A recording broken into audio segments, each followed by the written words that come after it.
Olá, amados irmãos e irmãs, com muita alegria hoje nos reunimos no dia 13 de junho, segunda-feira. Hoje a igreja nos dá a oportunidade de celebrar a memória de Santo Antônio de Pádua. Amados irmãos e irmãs, este grande homem que realizou inúmeros sinais em favor a Cristo, mas que também foi um exímio pregador. Hoje a igreja nos dá a oportunidade de celebrar a sua memória. Me uno aqui de uma forma muito especial à comunidade Grucaia de nossa paróquia, que tem por padroeiro Santo Antônio de Pádua. Que Deus da vida abençoe a todos, especialmente às comunidades que têm por padroeiro Santo Antônio de Pádua. Você que está chegando agora ao canal do YouTube de nossa paróquia, ou que já está conosco e ainda não se inscreveu no canal, eu te convido a se inscrever, a deixar o seu like, o seu comentário, a compartilhar com alguém que você conheça.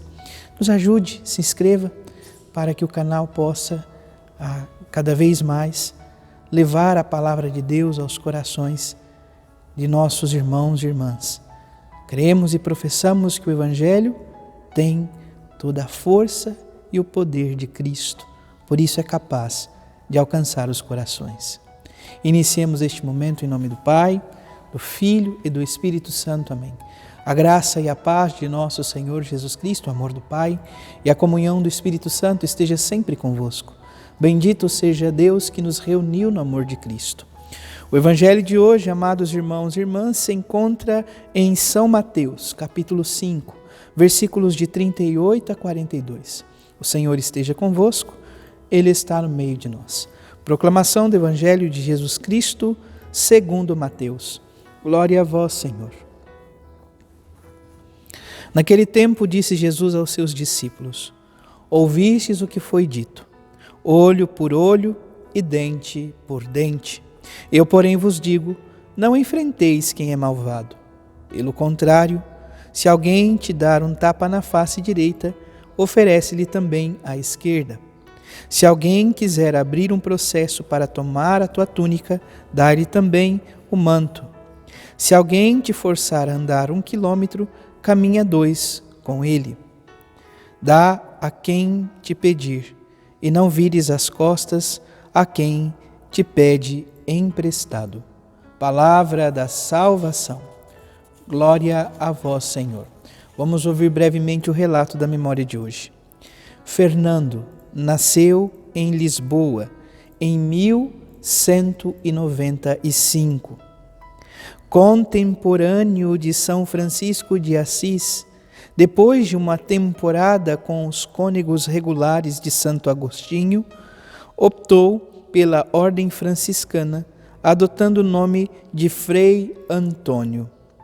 Excelente orador, partiu com o Evangelho e a Senhora Pobreza para as missões na França e na Itália. Viveu seus últimos anos na cidade italiana de Pádua, onde atraía multidões com sua palavra incandescente. Faleceu em 1231. Seu exemplo faça de nós pessoas apaixonadas pelo Evangelho. Então, olha quantas informações bonitas hoje ouvimos por esse pequeno relato que a própria liturgia, nos dá a graça de ouvir. Então, Santo Antônio tinha o nome de Fernando. Ele nasce em Portugal, em Lisboa, no ano de 1195. É contemporâneo de São Francisco de Assis e faz uma experiência, então, na ordem dos agostinianos, junto aos cônegos agostinianos, da ordem regular. Amados irmãos e irmãs, quando Frei Antônio, percebe, de fato, que o seu coração estava mais propenso à pobreza, à pregação, ele, então, faz a opção e o pedido aos cônegos regulares de sair da ordem dos agostinianos e começar a fazer então o caminho a partir da ordem franciscana. Aqui não há distinção de ordem, como hoje observamos os conventuais, os capuchinhos e os frades menores. Não. Nós tínhamos apenas uma ordem primitiva, poderíamos assim dizer.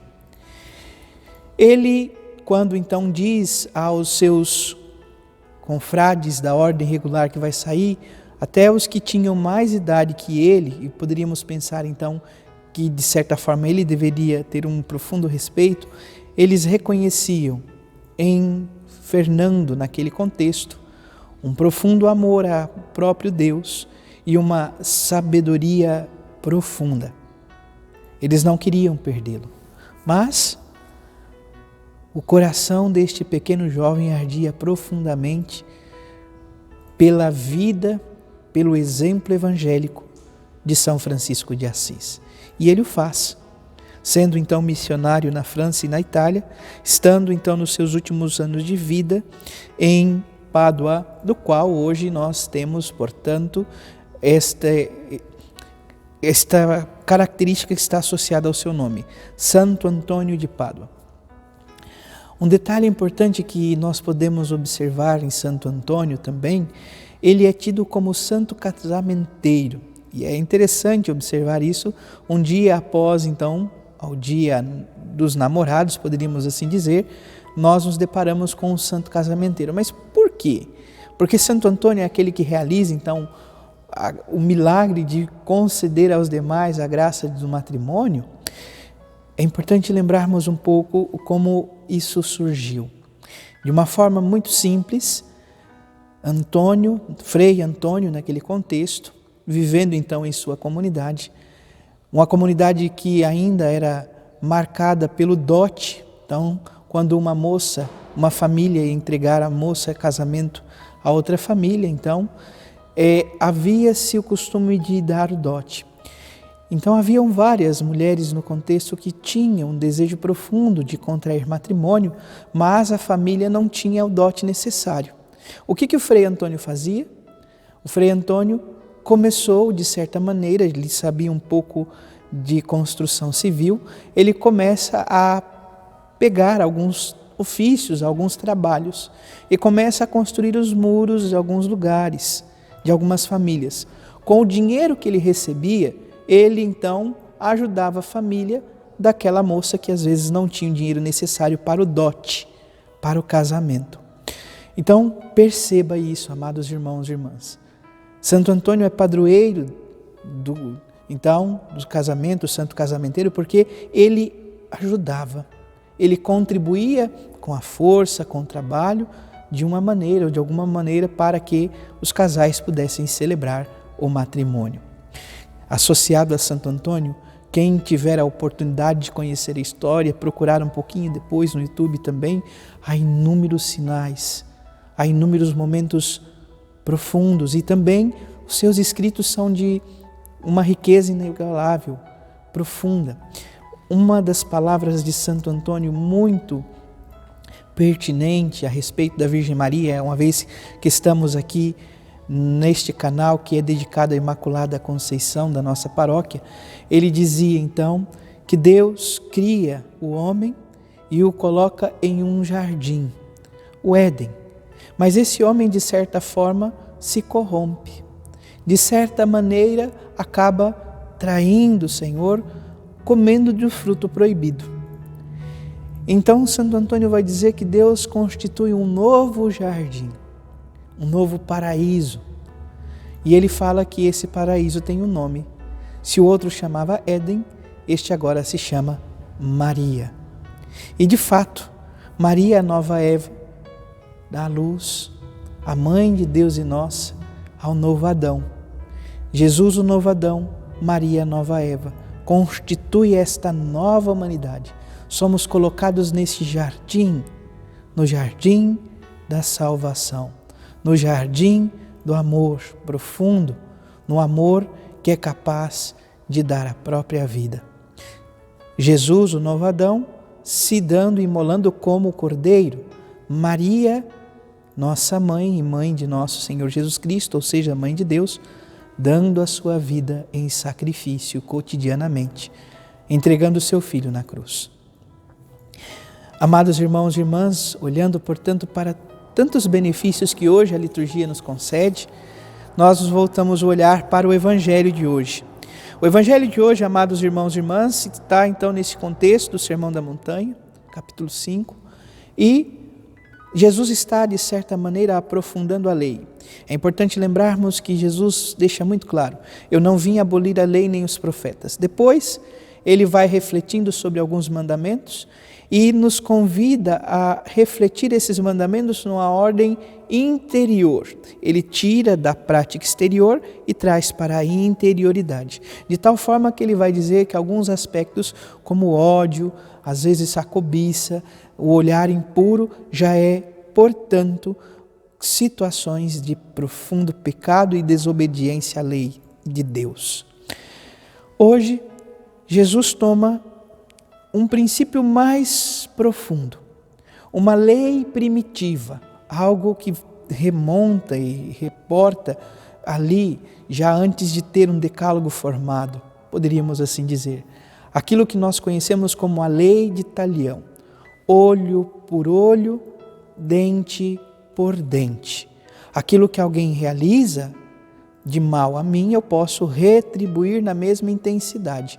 Se alguém cortava a mão de alguém, essa pessoa tinha o direito de cortar essa própria mão. Se arrancava um olho, tinha o direito de arrancar este olho. Enfim, amados irmãos e irmãs, isso, de uma certa maneira, trouxe poderíamos dizer, uma certa harmonia. Porque uma vez que o outro poderia retribuir ou fazer a mesma maldade que um outro fez, então há um certo equilíbrio. Eu não vou fazer o mal ao outro porque ele pode revidar da mesma forma. Jesus vai além disto. Jesus nos convida a refletir em uma outra ordem. Não mais pela coação e medo, mas pela gratuidade do amor. Ele fala a cada um de nós hoje: se alguém te der um tapa na face, oferece a outra. Se alguém pedir a túnica, abrir um processo, dê essa túnica. Enfim, o que Jesus está aqui tentando nos trazer e ensinar? A graça de um amor, doação. O amor entrega. O amor que é capaz de ir até as últimas consequências. Isso nós podemos e devemos viver num primeiro momento em nossa família, que é aqueles que estão mais próximos de nós, mas também devemos estender isso aos nossos irmãos e irmãs que o próprio Senhor nos confiou por meio do convívio comunitário. Que o Senhor nos ajude, que Santo Antônio nos conceda esta graça de vivermos profundamente esse amor de nosso Senhor Jesus Cristo. Vamos concluir este momento com a bênção dos pães de Santo Antônio. Eu te convido, se você está em casa, enfim, tem algum pão, coloque esse pão agora diante da presença do Senhor. Vamos pedir ao Deus da vida que possas então abençoar o pão necessário, mais um sinal e graça de Santo Antônio, que é importante lembrarmos, né? Havia apenas o pão suficiente para os confrades, para os irmãos ali do convento, e chega então alguém necessitado.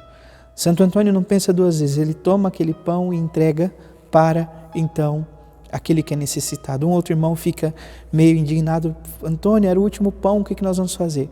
E quando eles vão então à despensa, esses irmãos, a pedido de Santo Antônio, eis que as cestas de pão estavam repletas de pães. Então, este dom da fartura, da multiplicação, todos nós também podemos partilhar.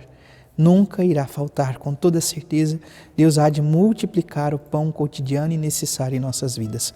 Por isso, peçamos a bênção dos pães. Senhor, Pai Santo, Deus eterno e todo-poderoso, abençoai estes pães pela intercessão de Santo Antônio. Ele, com a pregação e o exemplo, distribuiu o pão da vossa palavra e o alimento aos pobres. Fazei, ó Deus, que estes pães recordem a quem os comer ou distribuir aos pobres, que vós sois Pai de todos e quereis que todas as famílias tenham pão em suas mesas. Todos nos empenhemos para erradicar a fome no país. Aumentai nossa fé em vós e nosso amor e carinho para com todos os necessitados. Em nome do Pai, do Filho e do Espírito Santo. Amém. Por Cristo nosso Senhor. Amém. Que o Senhor vos abençoe, guarde e proteja, hoje e sempre. Graça e paz.